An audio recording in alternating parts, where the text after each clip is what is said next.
Hi, I'm George from Stone, and today I'm coming to you from the Carmelite Church in Whitefriar Street, Dublin. I'm standing at the shrine of St Valentine. This week, couples of all ages and stages of the relationship will take a break from their busy lives to send tokens of love to their significant other, all in the name of St Valentine. So who was he? St Valentine, Valentinus, was a 3rd century Roman saint, commemorated in Western Christianity on February the 14th and in Eastern Orthodoxy on July 6th. From the High Middle Ages, the saint's day has been associated with the tradition of courtly love. He also, you may be surprised to know, is the patron saint of epilepsy and beekeepers. St Valentine was a clergyman, either a priest or a bishop in the Roman Empire, who ministered to persecuted Christians. He was martyred and his body buried in the Via Flaminia on February the 14th, which has been observed as the feast of St Valentine's Day, since at least the 8th century. Relics of him were kept in the church and catacombs of San Valentino in Rome, which remained an important pilgrim site throughout the Middle Ages, until the relics of St Valentine to the church of Santa Placida during the pontificate of Nicholas V. A skull crowned with flowers is exhibited in the Basilica of Santa Maria in Rome. Other relics of him are here in the Carmelite Church in Whitefriar Street, Dublin, which is a popular place of pilgrimage for those seeking love, especially on St Valentine's Day. Throughout the centuries since Valentine was martyred, there have been various basilicas, churches and monasteries built over the site of his grave.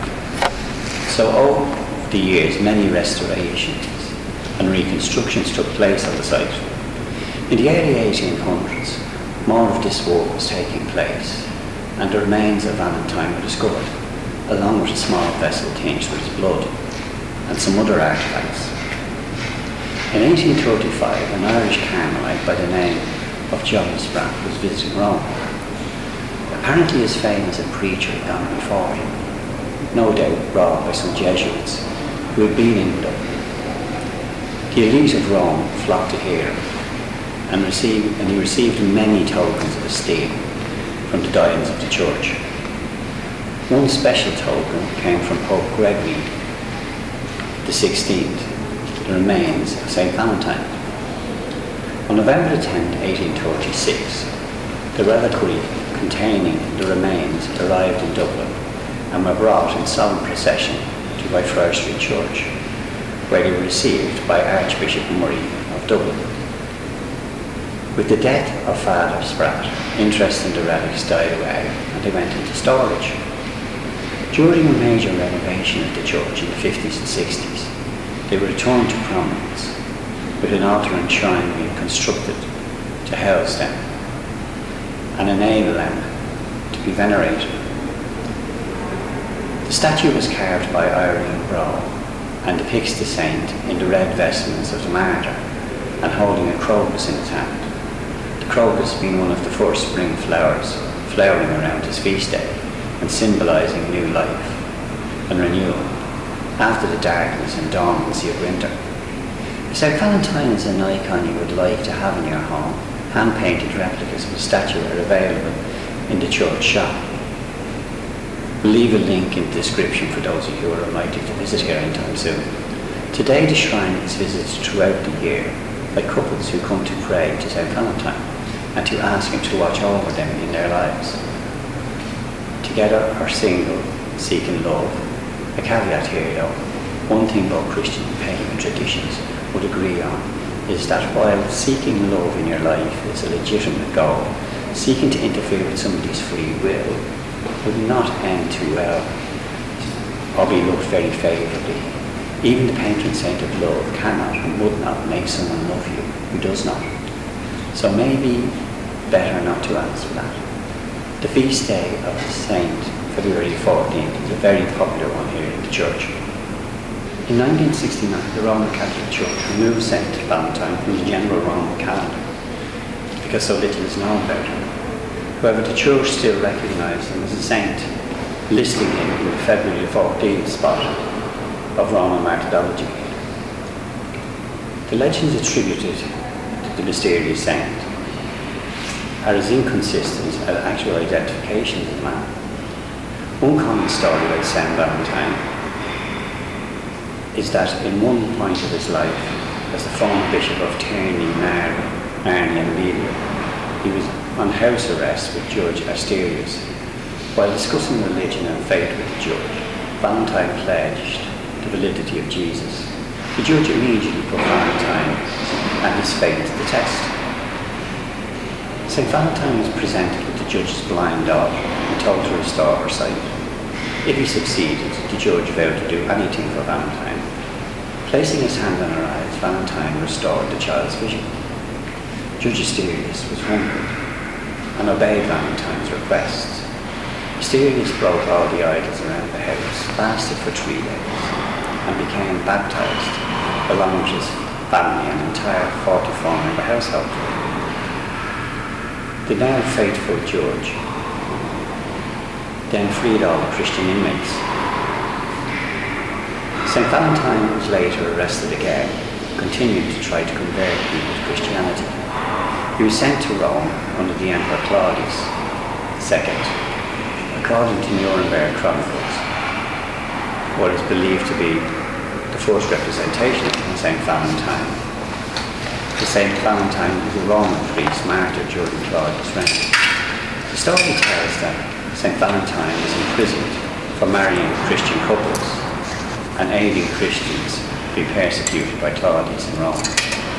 Both acts were considered serious crimes. The relationship between the saint and the emperor began to grow until Valentine attempted to convince Claudius of his Christianity. Claudius became enraged and sentenced Valentine to death. St Valentine refused to renounce his faith and Christianity and was executed outside the Flaminian Gate on February 14, 269. However, other tales of St Valentine's life claim he was executed either in the year 269, 70, 73 or 80. Other depictions of St Valentine's arrest tells that he secretly married couples so husbands wouldn't have to go to war. Another variation of the legend of St Valentine says he refused to sacrifice to pagan gods, was imprisoned, and while imprisoned he healed the jailer's blind daughter. On the day of his execution he left the girl a note signed "Your Valentine." The romantic nature of Valentine's Day may have derived during the Middle Ages, when it was believed that birds paired into couples in mid-February. According to English 18th century antiquarian Alvin Butler and Franz Stooge, Valentine's Day was most likely created to overpower the pagan holiday Lupercia. I will leave with that in a separate video. But suffice to say that other than the proximity of dates, nothing really links these two festivals. Whether you look to St Valentine or any of the mirrors or Aphrodite, bring you love in this troubled world in which we live. A feast celebrating love is most welcome. So if you're in Dublin, why not amble along and maybe quietly meditate or pray to the man himself? Because in the words of the great bard John Lennon, all you need is love. Thanks for watching the video. I hope you enjoyed it.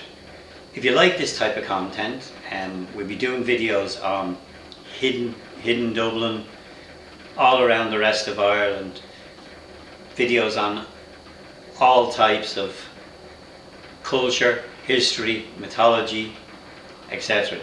If that's your type of content, hit the like button, subscribe and hit the notification bell to get to know what videos we have coming up, because we're going to have a lot coming up over the next while.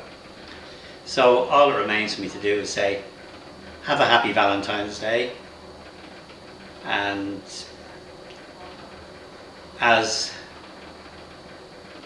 W.B. Yeats said, wine comes in at the mouth, love comes in at the eye. I lift my glass to my mouth, I look at you and sigh. Happy Valentine's Day.